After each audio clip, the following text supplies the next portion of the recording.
نبی تھے.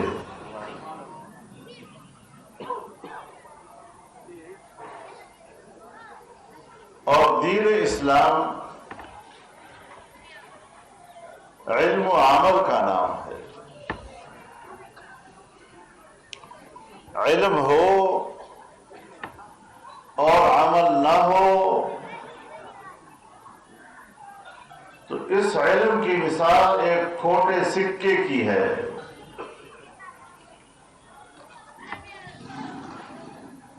جیب میں وہ بوجھ ہے لیکن بازار میں کسی سودا سلف کے قابل نہیں.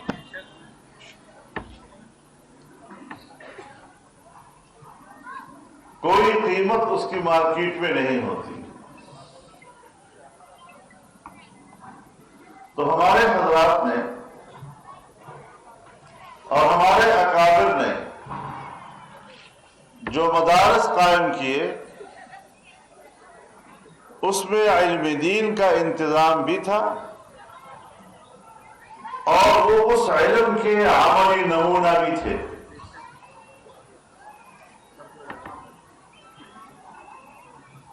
میں نے اپنے بزرگوں سے سنا جس خانقاہ سے ہمارا تعلق ہے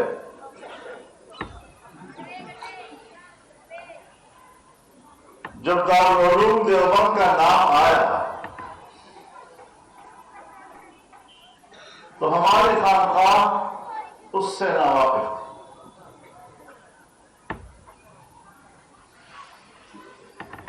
اس خانقاہ میں درس کا ایک نظام ہوتا تھا. بڑے بڑے جید علماء کرام وہاں پڑھاتے تھے. تو ایک دو علماء کو جو وہاں استاد تھے ان کو بھیجا دارالعلوم دیوبند کہ ایسا ایک مدرسے کا نام ہم نے سنا ہے, ذرا معلوم کر لو یہ کیا مدرسہ ہے, وہاں کیا پڑھایا جاتا ہے, ان کے خیالات و افکار کیا ہیں, کس قسم کے لوگ. تو وہ علماء وہاں گئے اور 2-3 مہینے وہاں رہے اور ان کے دروس میں جا کر بیٹھے, ان کو سنا, ان کو دیکھا, ان کے سبروز کو دیکھا, اس کا مشاہدہ کیا. اور جب واپس تشریف لائے تو رپورٹ دی کہ علم دین کے حوالے سے پورے کرۂ ارض پر ان سے بڑے علماء موجود نہیں.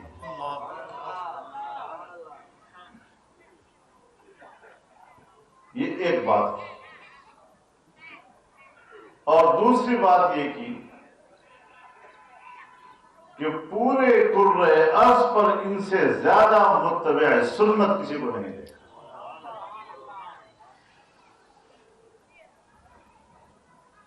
آج ہم جس علمی درسگاہ میں بیٹھے ہیں, سن 1946 میں کچہری روڈ کے قاسم العلوم کا افتتاح باقاعدہ طور پر حضرت شیخ الاسلام مولانا حسین احمد مدنی نے کیا تھا. اور 1950 میں حضرت والد صاحب رحمہ اللہ قاسم العلوم میں آئے اور ساری زندگی پھر یہاں پر گزاری پڑھاتے پڑھاتے. سیاسی مصروفیات نے یقیناً ان کے اس تعلیمی سلسلے کو متاثر کیا, لیکن جب بھی وقت ملا کتاب اٹھا کے درگاہ میں جاتے تھے.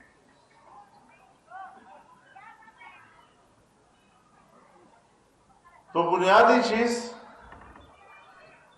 تعلیم ہے اور تربیت ہے.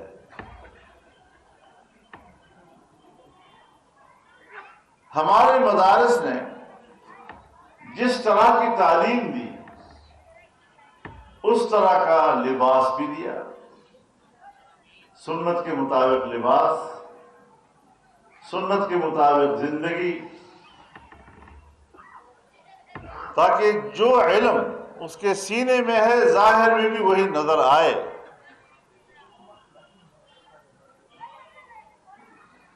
اب لوگوں نے پتہ نہیں کیا کیا نام دے دیے, اس مولوی صاحب کی قسمت میں بس ہر طرف سے آوازیں ہیں، ان پر کسے جا رہے ہیں، لیکن دنیا بھی یہ جان گئی ہے کہ ہم بھی بڑے ڈھیٹ ہیں۔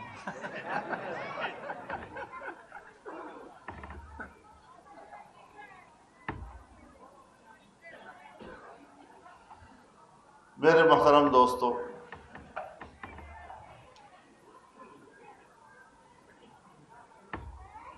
ان مدرسوں میں جو تعلیم دی جاتی ہے، یہ تعلیم انسان کی زندگی پہ اثر انداز ہوتی ہے۔ انسان اپنی ذات میں تو بہیمہ ہے، ایک حیوان ہے، لیکن اگر اسے انسانیت کا شرف عطا کرتا ہے اور انسانیت کے عظیم مقام پر اس کو فائز کرتا ہے، تو یہ علوم ہے جو یہاں پڑھائے جاتے ہیں۔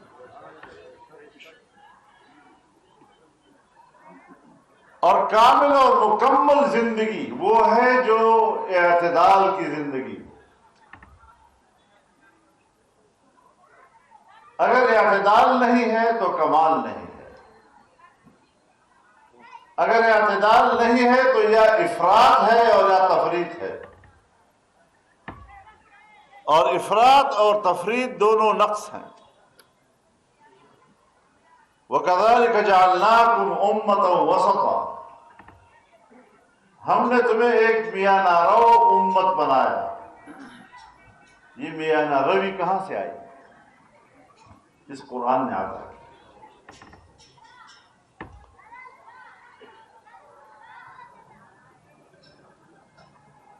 اب ہمیں کہا جاتا ہے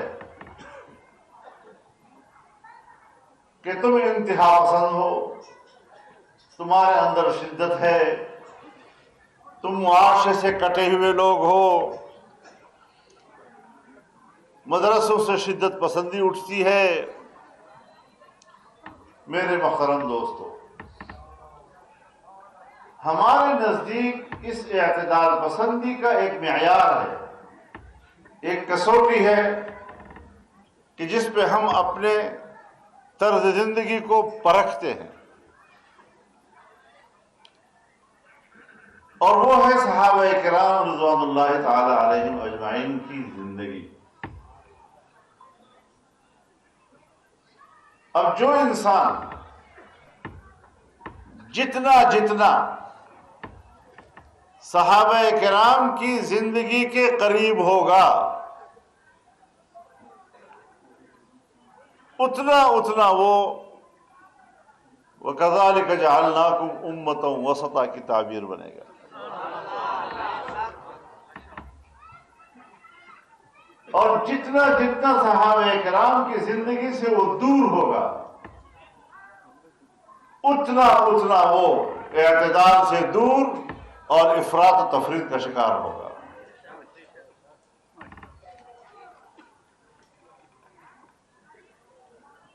یہ علم جب نہ تھا، جناب رسول اللہ صلی اللہ علیہ وسلم مبعوث نہیں ہوئے تھے، اس شریعت کی رہنمائی حاصل نہ تھی، تو اس زمانے کو ہم زمانے جاہلیت سے تعبیر کرتے ہیں، حالانکہ دنیوی فنون تو اس وقت بھی تھے۔ دنیا کمانے کے طریقے تو ان لوگوں کو بھی آتے تھے، لیکن اس کے باوجود ہم اس سے پہلے کے دور کو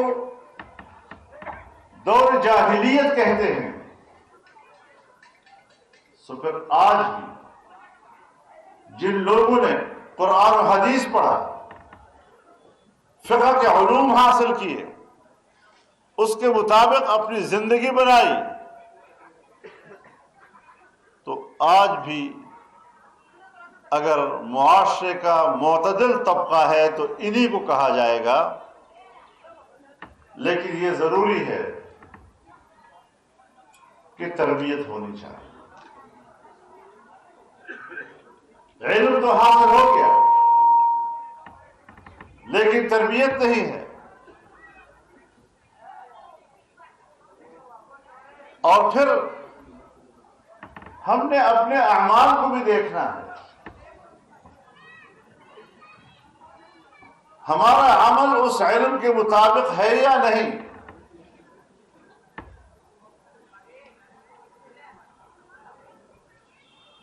اور اگر مطابق ہے بھی تو اس میں اخلاص کتنا ہے، ہم اس میں کس قدر اللہ کی طرف متوجہ ہیں.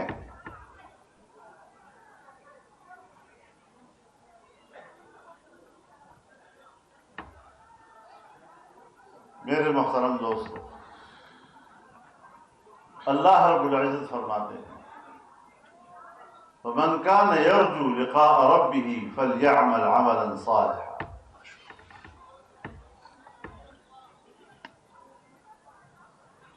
جو اللہ سے ملاقات اور اس کا سامنا کرنے کی خواہش رکھتا ہے، اس سے محبت کی خواہش رکھتا ہے، فَلْيَعْمَلْ عَمَلًا صَالِحًا.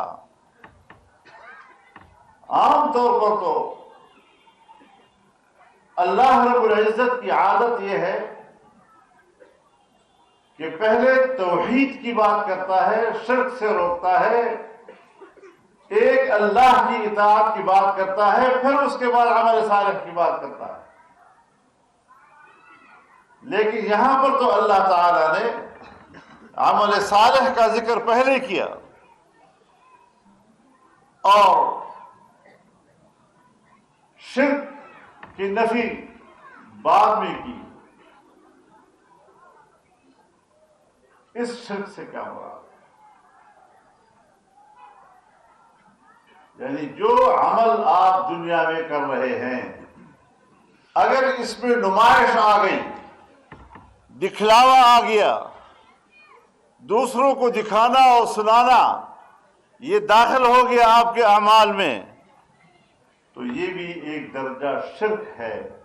اور یہاں پر جو فَمَنْ كَانَ يَرْجُو لِقَاءَ رَبِّهِ فَلْيَعْمَلْ عَمَلًا صَالِحًا وَلَا يُشْرِكْ بِعِبَادَةِ رَبِّهِ أَحَدًا، اس لا یشرک سے مراد یہ کہ نمائش بھی مت کرو کہ اللہ کے ساتھ یہ بھی ایک شریک کرنے کی کوشش کرو.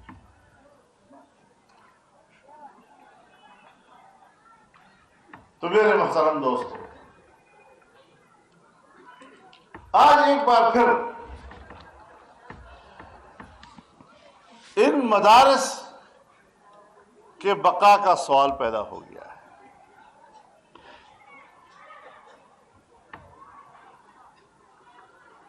عالمی اسٹیبلشمنٹ ہو یا ہماری داخلی،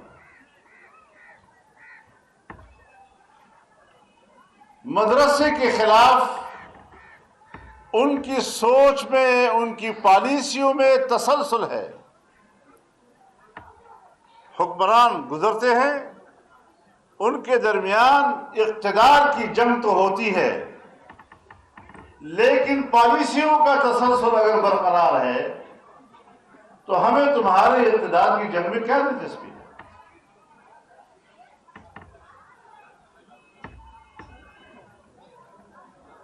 قانون سازیاں غلط کرتے ہو. اب ایک قانون سازی پچھلے سال ہوئی تھی اکتوبر میں، ایک مہینہ، ایک ہفتہ مذاکرات رہے، اور ان مذاکرات میں اس ترمیم پر اتفاق ہوا. ہم نے کیا کامیابیاں حاصل کی اس میں دسمبر 2027 تک، 31 دسمبر 2027 تک سودی نظام ختم کر دیا جائے.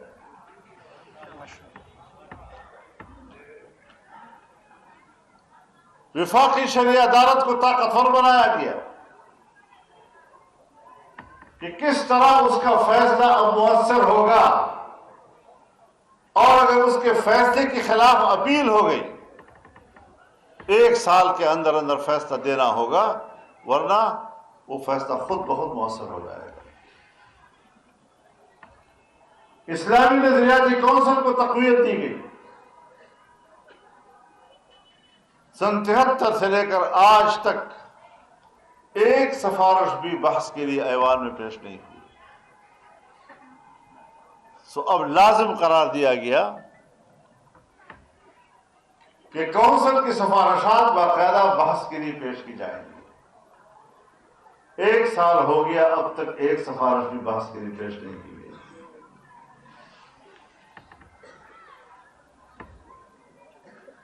دینی مدارس کے رجسٹریشن کے لیے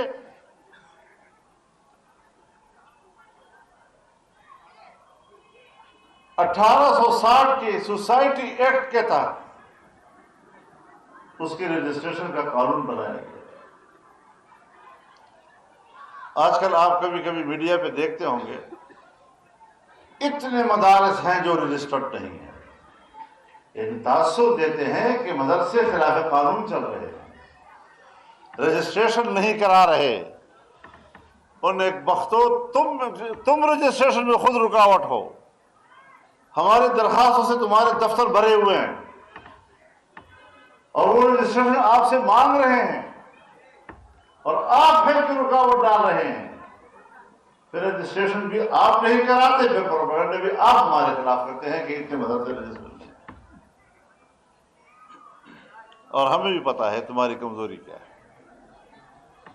امریکہ اور مغربی دنیا مدرسے کے خلاف ہے اور اس کا دباؤ ہے تمہارے اوپر کہ ان مدرسوں کو ختم کرو۔ یہ شدت پسندی کا سبب بنتے ہیں، یہ انتہا پسندی کا سبب بنتے ہیں۔ شدت پسندی ہو، انتہا پسندی ہو، اس کا سبب مدرسہ نہیں ہے، اس کا سبب تمہارا رویہ ہے۔ تمہارے رویوں سے شدت پیدا ہوتی ہے، تمہارے رویوں سے ناراضگیاں پیدا ہو رہی ہیں، اور مذہبی طبقے کو اشتعال دلانا، اس کو اپنے مقابلے میں لانا، ریاست کے مقابلے میں لا کے کھڑا کر دینا، یہ تمہاری خواہش ہے، یہ امریکہ اور یورپ کی خواہش ہے۔ اور الحمدللہ جمعیت علماء اسلام نے بھی اور وفاق المدارس العربیہ نے بھی اور تمام اتحاد مدارس نے بھی آپ کی اس خواہش کو ناکام بنایا ہے۔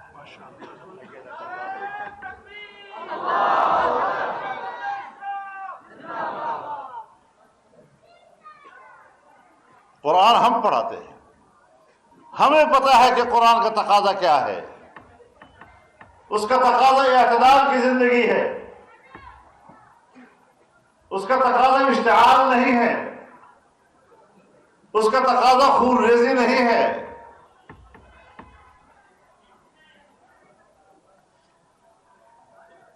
سو جیسے کہ مولانا تقی عثمانی صاحب نے فرمایا کہ اس عمل سے ہمیں نفرت ہے، اگر کوئی کرتا ہے مدارس اس کے ذمہ دار نہیں ہے، علماء نہیں ہے، ہم متفق ہیں اس بات پر کہ ریاست کے خلاف ہتھیار نہ اٹھایا جائے، لیکن ریاست بھی تو بندے دا پتر بنے نا۔ واہ واہ مولانا، واہ واہ قائد، واہ کیا بات۔ میں نے تو بندے دا پتر کہا ہے، وہ تو مؤنث نہیں ہے، ریاست مؤنث ہوتی ہے۔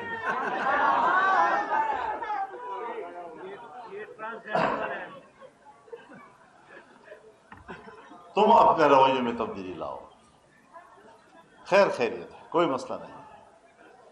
ہم نے ہر بات کے لیے مذاکرات کی بات کی ہے، آؤ بات کرتے ہیں، یا ہماری بات سمجھو، اگر دلیل قوی ہے مانو اس کو، یا پھر اپنی بات کہو ایسی کہ جو ماننے کے قابل ہے۔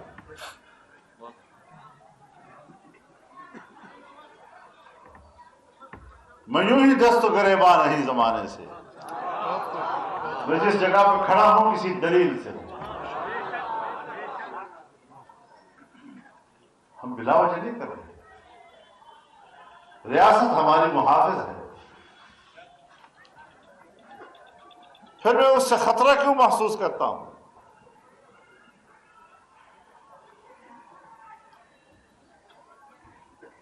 اس کا خنجر ہے میری گردن پر. جس محافظ نے میرے دشمن سے ڈھال بن کر مجھے بچانا تھا.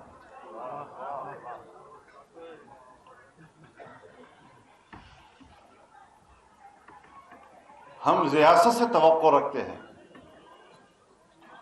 کہ وہ اعتدال کی طرف آئیں. مدرسوں کے خلاف انتہا پسند تم ہو، مدرسہ آپ کے خلاف انتہا پسند نہیں ہے. مدرسوں کے خلاف تمہارے رویے غلط ہیں. تم اپنے رویوں کو ٹھیک کرو، ہماری طرف سے کوئی مشکل نہیں. تو میرے محترم دوستو، اب جو قانون سازی ہوئی ہے 27ویں ترمیم میں، تو بغیر مشاورت کی ہوئی. 1 سال پہلے ان کے پاس 2/3 اکثریت نہیں تھی آئین میں ترمیم کرنے کے لیے. اب کہ ان کے پاس 2/3 اکثریت بھی بن گئی.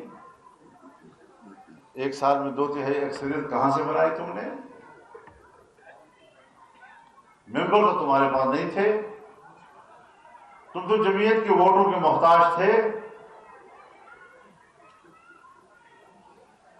آج تم نے لوگوں کے اور ممبران اسمبلی کے اور پارلیمنٹ کے لوگوں کے ہاتھ مروڑ دیے، گردن مروڑ کر ان کو مجبور کیا کہ ادھر ووٹ ڈالو.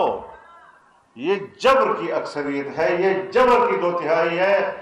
جبر کی 2/3 کو ہم جمہوریت تسلیم کرنے کے لیے تیار نہیں. جبر کی بنیاد پر آئینی ترمیم کو قبول کرنے کو تیار نہیں ہے. جبر کی بنیاد پر قانون سازی کو تسلیم کرنے کو تیار نہیں ہے. سو اب انہوں نے جو قانون سازی کی، 18 سال سے کم عمر نکاح نہیں کر سکتا، اور اگر نکاح کرے گا تو اس کو جنسی زیادتی قرار دیا جائے گا، اور یہاں تک کہ اس کو زنا بالجبر کہا جائے گا.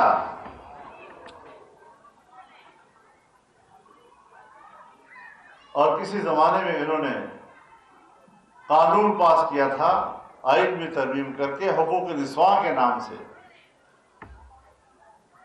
جس میں انہوں نے زنا کے لیے راستے کھولے تھے. اب اس اسلامی جمہوریہ اور اس حکمرانوں پر ہم کیا کہیں؟ افسوس ہوتا ہے کہ اسلامی جمہوریہ کا حکمران وہ زنا کے لیے تو آسانیاں پیدا کرتا ہے، لیکن حق حلال نکاح کے لیے مشکلات پیدا کرتا ہے. اور پھر کہتا ہے اگر یہ جرم کر بھی لیا، 18 سال سے پہلے نکاح ہو گیا، اب وہ نکاح جنسی زیادتی بھی کہلائے گی، زنا بالجبر کے بھی کہلائے گا، لیکن اگر اس سے اولاد ہو گئی تو اولاد جائز کہلائے گی.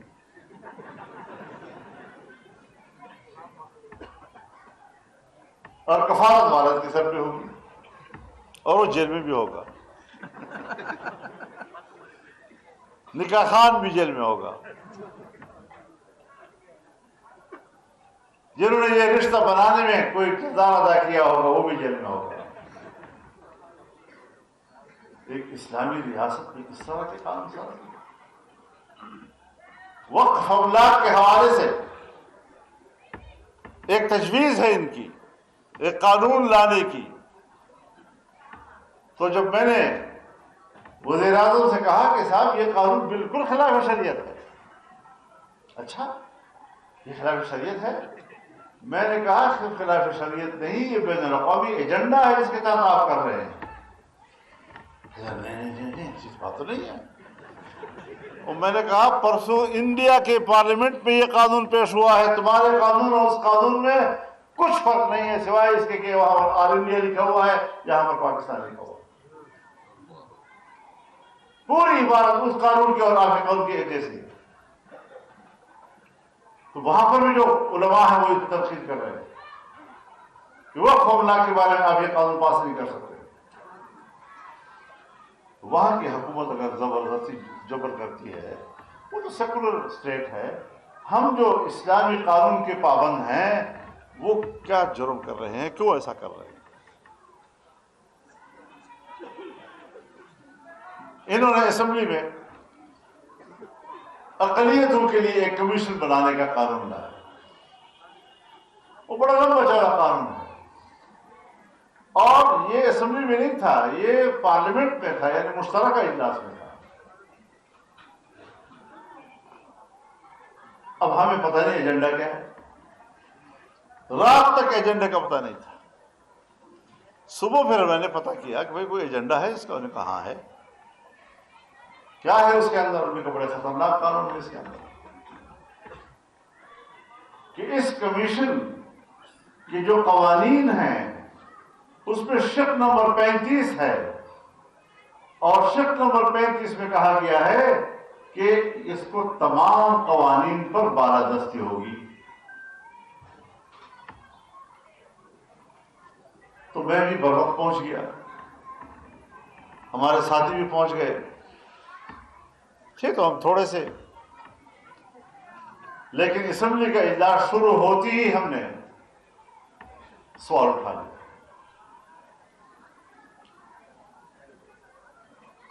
اگر یہ قانون بالادست ہو تو باقی تو ہوگا سو ہوگا.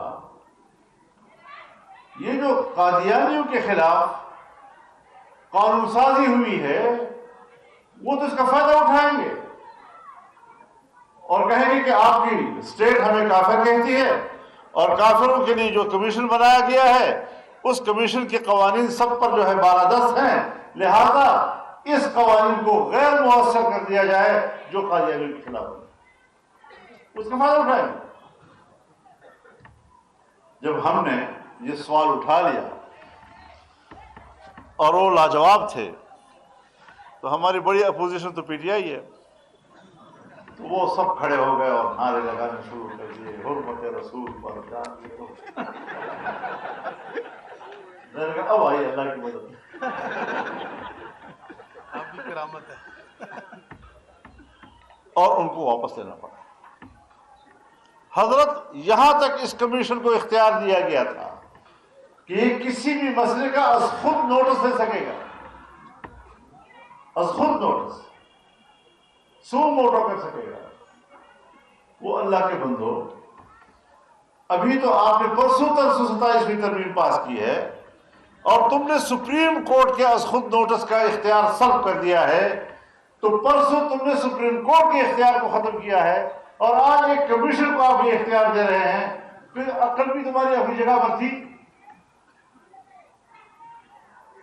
بس انہوں نے ہم واپس کرتے تو 35 ایکٹ میں ختم ہو گیا اور سو موٹو والا صحیح. یہ ساری صورتحال حضرت اس وقت جس محاذ پہ ہم لڑ رہے ہیں, تو بس آپ حضرات کے سامنے رکھتا ہوں یہ ساری صورتحال کہ اس وقت جمعیت علماء اسلام کی پشت کو مضبوط بنانے کا وقت ہے. سیاسی طور پر طاقتور بنانا, یہ مدرسہ یہ شریعت بھی بتاتا ہے, یہ مدرسہ آپ کو طریقت بھی بتاتا ہے, اور یہ مدرسہ اس کا نصاب آپ کو سیاست بھی بتاتا ہے.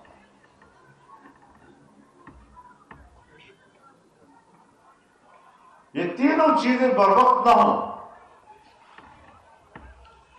تو پھر انسان نامکمل رہ جاتا ہے. اب سیاست کا شعبہ ہم نے دین سے نکال دیا, جیسے یہ دین کا حصہ ہی نہ. اور رسول اللہ صلی اللہ علیہ وسلم فرماتے ہیں کہ بنی اسرائیل کی سیاست انبیاء کیا کرتے تھے. کل ما ہلک نبی خلفہ آخر ولا نبی بعدی. ایک نبی جاتا تھا دوسرا سیاسی نظام سنبھالتا تھا. اور میں آخری نبی ہوں، سیاسی نظام اب میرے ہاتھ میں، وہ سیکون بعد خلفاء، میرے بعد خلفاء آئیں گے، نبی نہیں آئے گا۔ اب اس اعتبار سے جو ہم آپس میں مولوی صاحبان بھی، یہ ختم نبوت کا مسئلہ بالکل غیر سیاسی مسئلہ ہے، سیاست سے بالا تر ہے، آؤ ختم نبوت کے مسئلے بھی اکٹھے ہو جائیں۔ بھئی آپ ضرور یہ بات کریں، ہمیں آپ کی اس بات سے اختلاف نہیں ہے، لیکن رسول اللہ صلی اللہ علیہ وسلم نے لا نبی بعدی سیاست کے ذہن میں فرمایا، اور پھر انبیاء کا عمل بتلایا۔ اور آپ حضرات ہیں جو روزانہ پڑھاتے ہیں العلماء ورثۃ الانبیاء، علماء انبیاء کے وارث ہیں، ان الانبیاء لم یورثوا دینارا ولا درہما بل ورثوا العلم۔ تو جو انبیاء کے ہم وارث ہیں اور ان کی ذمہ داری سیاسی تھی، ملک کا تدبیر و انتظام تھا، لوگوں کے حقوق کا تحفظ تھا، امن کا قیام تھا، معاشی خوشحالی تھی، تو پھر ہم نے اس کو اپنی زندگی سے کیوں باہر کر دیا؟ اس محاذ پر ہم انبیاء کے وارث کیوں نہیں بن رہے؟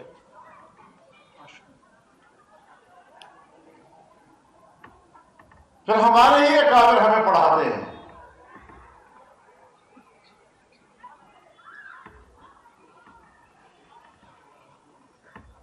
کہ اللہ تعالیٰ نے دین کو کامل اور مکمل دین بنایا، الیوم اکملت لکم دینکم۔ اب یہ اکمال دین باعتبار تعلیمات و احکامات کے ہے، وَأَتْمَمْتُ عَلَيْكُمْ نِعْمَتِي، اور اپنی نعمت تم پر تمام کر دی۔ اب اتمام نعمت، اس کا خارج میں مصداق کیا ہوگا؟ اس کا خارج میں مصداق اس کامل مکمل دین کا اقتدار اور اس کی حکومت ہے، یہ اس کا کامل نقشہ ہے۔ ہمارے اکابر نے اس پر بالکل صراحت کے ساتھ آپ کو پڑھایا، بتایا، لیکن اب ہم ہیں کہ ہم نے نصاب سے یہ چیزیں نکالی، ہمیں کوئی نہ پڑھا رہا ہے نہ سکھا رہا ہے۔ حضرت یوسف علیہ السلام کی قمیص لائی گئی اور یعقوب علیہ السلام کے چہرے پہ ڈالی گئی، اور بینائی واپس آ گئی،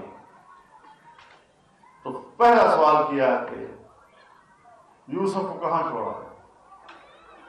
این ترکت یوسف؟ اس نے کہا ملک مصر کا بادشاہ بنا۔ پھر پوچھا علی ای دین ترکت، آپ نے کس دین پر ان کو چھوڑا؟ تو بتایا کہ ترکتہ علی دین الاسلام، کہ میں نے دین اسلام کو نافذ کرتے ہوئے ان کو دیکھا، اور اس حالت میں اس کو چھوڑ کے آیا۔ تو حضرت یعقوب علیہ السلام نے فرمایا الآن تمت النعمہ، اب نعمت تمام ہوئی ہے۔ تو اتمام نعمت یہ اللہ کے دین کی حاکمیت کا نام ہے، اور یہ کامل فرض ہوگا اس کا۔ تو جب آپ اقتدار کی بات کریں گے تو آپ کے سامنے فوراً یہ سوال آئے گا کہ بھئی اسلام کس کو قبول ہے؟ حکمران بڑے جابر ہیں، ہم اقتدار کی بات کریں گے تو ان کو بری لگے گی، وہ چیلنج سمجھیں گے، ہم طاقت نہیں رکھتے، وہ جابر ہیں، وہ ہمیں ماریں گے، تکلیف دیں گے۔ ایسی ہی مرحلے کے لیے اللہ نے فرمایا وَتَوَاصَوْا بِالْحَقِّ، کہ حق کا پرچار کیا کرو، پیچھے نہیں ہٹنا۔ اب حق سے کیا مراد ہے؟ مولوی صاحب مجھ سے تکڑا ہے، ابھی مجھے ڈانٹ دے گا تو کہے گا میں نے حق بولا، وہ کمزور کے پر حق بولنا ہے تو کوئی بڑی بات نہیں۔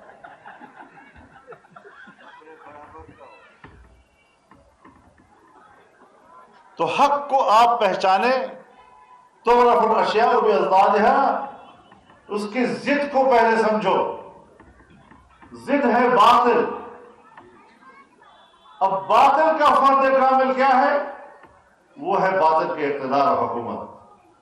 تو یہاں پر بھی وتواصوا بالحق کا معنی یہی ہوگا کہ باطل حکمران کے مقابلے میں کلمہ حق کا پرچار. اور اس کی دلیل ہے وتواصوا بالصبر، یعنی یہ وہ حق ہے کہ اگر آپ حکمران کے مقابلے میں بولیں گے تو آزمائشیں آئیں گی، تو تکلیفیں آئیں گی.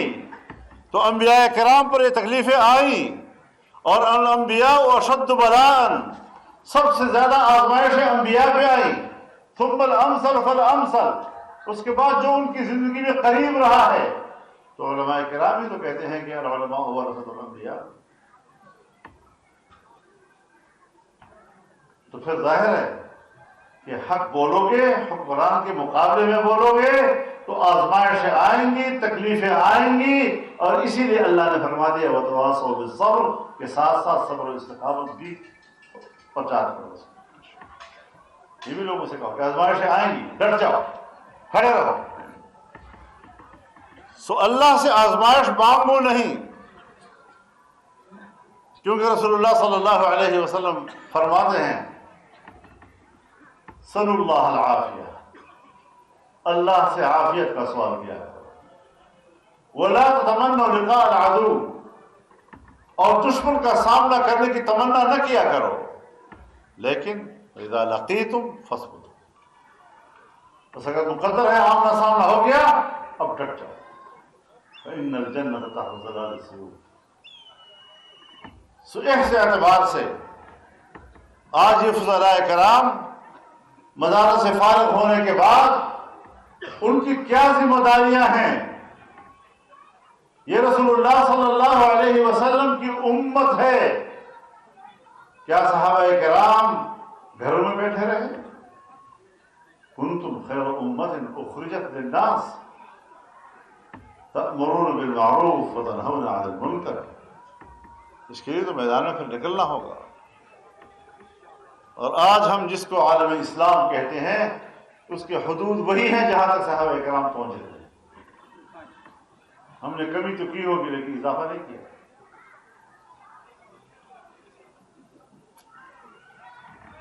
اس پہلو پہ غور کرنا ہے. تو اس کے لیے مدارس کی بھی ضرورت ہے، تعلیم اور تعلم کی بھی ضرورت ہے، تربیت کی بھی ضرورت ہے، اور اس دین کو پورے کامل اور مکمل طریقے سے سمجھنے کی بھی ضرورت ہے، تاکہ کوئی بھی پہلو ہو، چاہے شریعت کا پہلو ہو علوم کے اعتبار سے، چاہے طریقت کا پہلو ہو تربیت کے اعتبار سے، چاہے سیاست کا پہلو ہو دین اسلام کی اقتدار و حکومت کے اعتبار سے، ہر ایک کے لیے ہم نے ایک سیسہ پلائی ہوئی دیوار بن کر عملی میدان میں کام کرنا ہے. گھروں میں بیٹھے رہو گے تو کچھ بھی حاصل نہیں ہوگا. تو اللہ تعالیٰ ان تمام فضلاء کرام کو ان کے علوم میں اللہ برکت نصیب فرمائے. ہمارے استاد حضرت شیخ مولانا عبدالحق صاحب رحمہ اللہ، وہ جب ہم فارغ ہو رہے تھے تو نصائح کر رہے تھے تو فرماتے تھے کہ آج تم نے پگڑی باندھ لی اور یہ خیال کر لیا کہ اب میں عالم بن گیا ہوں، سو تم عالم نہیں بنے، اب تمہارے اندر عالم بننے کا استعداد پیدا ہو گیا ہے. اس کے بعد اگر آپ عالم بننا چاہیں تو اب آپ بن سکتے ہیں. تو دین کو سمجھنا اور وحی کو سمجھنا اور پھر دوسرے کو سمجھانا اور اس طریقے سے اس کی حفاظت کرنا اور اس کو مقامی اقتدار تک پہنچانا، اس کے لیے جدوجہد کرنے کی ضرورت ہے. گھر بیٹھے بیٹھے یہ چیزیں حاصل نہیں ہوتی. ہمارے اکابر نے کہ ہڈیاں پگھل گئی اس کام کو کرتے کرتے، تمام راحتیں انہوں نے چھوڑ دی اس کام کو کرتے کرتے، اور ہم راحتوں کے اندر بھی یہ کام نہیں کر سکتے. تو رسول اللہ صلی اللہ علیہ وسلم کو کیا جواب دو گے؟ اللہ کے بندوں اور شیخ الہند کو جواب نہیں دے سکو. تو اللہ تعالی ہم سب کی حفاظت فرمائے، جامعہ قاسم العلوم کی حفاظت فرمائے اور اس کو علم و دانش کا گہوارہ بنائے. کل جامعہ خیر المدارس کا اجتماع ہوگا، وہاں پر بھی فضلاء سے بات چیت ہوگی. اللہ کرے کہ شاید کہ تیرے دل میں اتر جائے میری بات. درس اجازت ہے حدیث پر. وہی حضرت مولانا تقی صاحب نے دے دی ہے تو اس سے بڑھ کر سنوات کیا ہو سکتی ہے. میری بھی سنت وہی ہے تقریباً جو ہمارے علماء کرام کی ہے مدرسوں میں, اور یہی سلسلہ جو حضرات دیوبند علماء دیوبند کا ہے. بس علماء دیوبند کی تشریحات کے مطابق پڑھاؤ تو اجازت ہے ورنہ نہیں. حضرت مولانا ناصر الدین خاکوانی صاحب دعا فرمائیں گے. آپ حضرات بالکل اطمینان سے تشریف رکھیں, دعا پر مجلس ختم ہوگی انشاءاللہ. ساتھی بیٹھ جائیں بھائی, بیٹھ جائیں, دعا میں شرکت کریں اور بدنظمی نہ کریں.